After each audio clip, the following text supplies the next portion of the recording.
La Fundación Bosque Sagrado de República Dominicana presenta su programa de educación ambiental Conciencia Gaia. Difusión ecológica, educación en valores medioambientales, la protección de nuestra flora y fauna y el amor a nuestro planeta. Juntos cambiamos el mundo.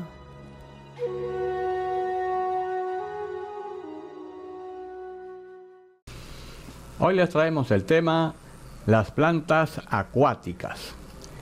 Qué bueno cuando uno estudia la naturaleza y ve las bellezas que tiene y ve dentro de esa belleza la gran biodiversidad.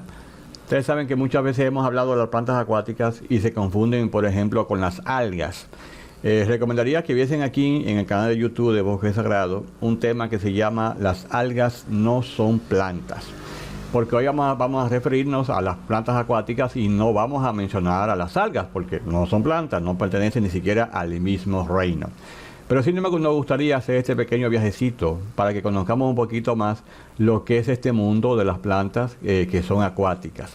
Para que lo podamos ir definiendo, me gusta mucho esta imagen que vi por ahí por internet, donde aparecen las diferentes variedades o clasificaciones de lo que llamamos plantas acuáticas. Por ejemplo, si tomásemos el grupo de las A y B, estas que están aquí, diríamos que son plantas anfibias o palustres, así se les llama. Son plantas que pueden estar tanto aquí, o sea, en lo que es la superficie o cerca de lo que es el agua como tal, como dentro de la misma. Se llama plantas anfibias o palustres. Para que tengan una idea de estas plantas, son las que viven en las riberas de los espejos de agua y de los ríos, en pajonales, como ve usted esto que está acá, y los juncales. Los juncales son las plantas que son de tallo bien finito y que cuando están en mucha cantidad, pues forman esto que ustedes ven aquí, esos pajonales. Pero también se dan plantas que son de este tipo, acuáticas, y que son, por ejemplo, estas palmeras. Interesante, ¿no? Acuérdense que dije anteriormente que son plantas que se encuentran o muy a la orilla de lo que es la fuente de agua, o que pueden estar ligeramente sumergidas o parte sumergida. Esta palmera, que aquí tiene su nombre científico, tiene esa propiedad. Esa planta puede estar 1 metro bajo tierra, bajo agua, y no se pudre. O sea, tiene esa capacidad de soportar ese nivel alto de lo que es humedad en sus raíces. No se pudre. O sea, y también pertenece entonces a las clases de plantas anfibias o palustres, como la que estamos indicando. La otra familia que también pertenece a las plantas acuáticas son en este caso las C y la D. Esta que ustedes ven en esta conformación, que son plantas acuáticas arraigadas, o sea, tiene su base en el fondo de la fuente de agua, con hojas flotantes. O sea, la planta crece, se desarrolla, pero lo que es las hojas y lo que es la flor queda en la superficie de esa agua, de esa fuente de agua. Son el caso, por ejemplo, de las nenúfares, así se llama a todas las plantas acuáticas cuyas hojas están en la superficie del agua y también en sus flores, los nenúfares, o sea, como grupo de plantas acuáticas. Son frecuentes en aguas estancadas o en corrientes de agua lentas, o sea, no resisten corrientes fuertes. Los rizomas están fijos, las hojas largamente pecioladas tienen el limbo flotante sobre la superficie del agua. Eso es lo que ustedes ven aquí. O sea, lo que ya manifesté en el dibujo anterior, que el dibujo es más explícito que esta foto. Aquí no se ve lo que está sumergido en el agua.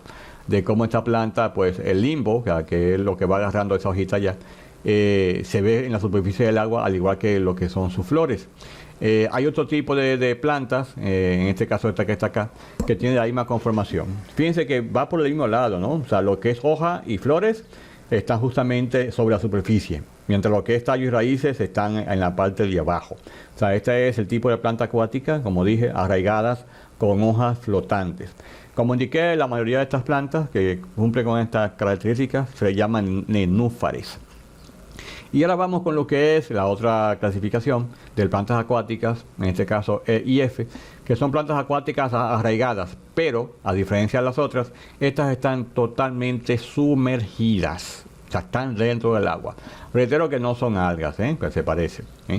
Entonces estas plantas tienen la totalidad del aparato vegetativo sumergido en el agua. El sistema radical reducido les sirve solo de anclaje, o sea, todo lo que es la parte de abajo, en el suelo. pues el vástago puede absorber directamente agua, anhídrido carbónico y sales nutritivas. Son frecuentes en aguas corrientes. Estas, diferente de las anteriores, sí soportan que haya cierta corriente en lo que es ese río o esa fuente de agua. Y aún así pueden alimentarse. O sea, ustedes saben el tema de la fotosíntesis y todo eso. Tienen la capacidad para hacerlo. Son plantas que muchas personas la emplean en sus estanques para que, si hay peces ahí, utilicen esas plantas como escondrijos. O sea, justamente. Pero son plantas acuáticas que tienen estas características, arraigadas y totalmente sumergidas en lo que es el agua. Y ya lo que viene siendo la G y la H, que son plantas acuáticas libres, sumergidas, y sumergida en este caso, por ejemplo, la G, y flotante, libre, como es el caso de la H. O sea, estas plantas no se arraigan, quedan flotando en la fuente de agua, un río, laguna, etcétera. Una de ellas, el caso de la G, totalmente sumergida y no flotando, sino a la deriva con el agua. Y la otra sí va flotando sobre la superficie. Son dos clases diferentes, pero lo que tienen en común es que no se arraigan. Son como el caso de estas plantitas. Muchas veces usted las ha visto como decoración. Yo, por ejemplo, he visto casos como esta en restaurantes chinos, que es donde más la he visto, donde meten en una botella este tipo de plantas. Y queda ahí metida en el agua porque no necesita tierra, son plantas acuáticas. El caso esta es la salvinia. Tienen raíces bien desarrolladas con caliptra. La caliptra es una partecita de la planta que sirve para su protección en roces, cuando hay roces. Pero sin pelos absorbentes, o sea, no tiene pelos absorbentes, que sirven principalmente para asegurar el equilibrio de la planta sobre el agua. Ellas absorben por los limbos, que lo tienen bien separados. O sea, esta planta tiene esa característica en su desarrollo. No requiere tierra, como la que hemos visto de algunas plantas acuáticas, ya estamos viendo. Como dije, estas plantas se emplean mucho en decoración. Esta es la pistia, la gente le llama lechuga de agua, porque por eso es una lechuga la planta. Miren las raíces como son, como bien describía anteriormente. Y esas raíces son las que absorben todo, o sea, toda la parte de los nutrientes de lo que está en el agua, son las que las absorben. Y como no, hacen su fotosíntesis normal. De hecho, las hojas están al sol, pero van a la deriva. Si la corriente va hacia un lado, para allá van ellas, porque van flotando.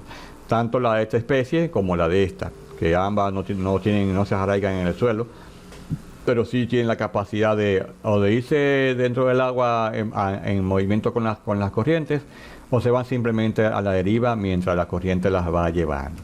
Bueno, como ya indiqué hace un ratito, las nenúfares se les reconocen a todas las plantas que tienen la condición de que sus hojas y sus flores quedan por encima de la superficie del agua.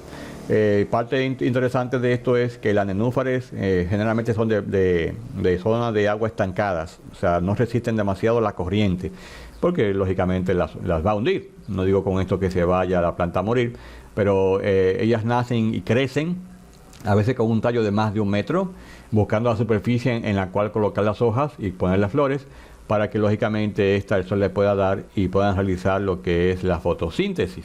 Son plantas bellísimas, crean todo un ambiente en un estanque que uno tenga, pues una belleza. Y cuando hay peces, como en este caso, por mejor todavía, ¿no? Y que puedan manifestarse, como el caso de estas hermosas flores que están aquí. Pero todo esto, las que son de este tipo, reitero, se les llama nenúfares, las que pertenecen a este rango, con las hojas y las flores por encima de la superficie. Interesante ver que estas nenúfares fue la inspiración que tuvo el gran pintor Monet, que hizo varios cuadros grandísimos pintando nenúfares. Es interesante ver que estos cuadros, que lógicamente tienen su costo, porque fue Monet que lo pintó, pero fue inspirado en un jardín, o vamos a decir un estanque. Estos inmensos paneles representan un lago con agua. Son representaciones del jardín de Giverny, lugar donde se instaló Monet con su familia y construyó una finca en el año de 1890. Y en base a lo que había en ese lago, en esa laguna o ese estanque de agua, vio tantos nenúfares, pues él decidió pintarlos. También es bueno mencionar que uno de las especies de nenúfares son los lotos, esa bellísima flor que se llama loto, que mucha gente aprecia. Yo recomendaría que viesen aquí en el canal de YouTube de Bosque Sagrado otra cápsula ecológica que lleva por nombre el por qué es tan especial la flor de loto, porque le dedicamos todo un espacio únicamente para que hablemos de esa flor. Pero ya estamos, como quien dice, en el punto de mencionar la ventaja de esto. Yo lo que veo de esto, a mi parecer, es la belleza que tiene este planeta. Miren cómo a raíz de un tipo de planta, una planta cualquiera, pero que tiene la característica de estar en el agua, miren la belleza que se observa ahí. ¿Qué tal si nosotros a partir de ahora pues echamos un vistazo y vemos la belleza que este mundo nos da, que nos regala gratuitamente, nunca nos cobra nada, únicamente quizás esperaría la gratitud nuestra, de que seamos agradecidos de tanta belleza que este planeta nos da. Y así esto nos ayude a respetar y a valorar más nuestro querido y amado planeta Tierra.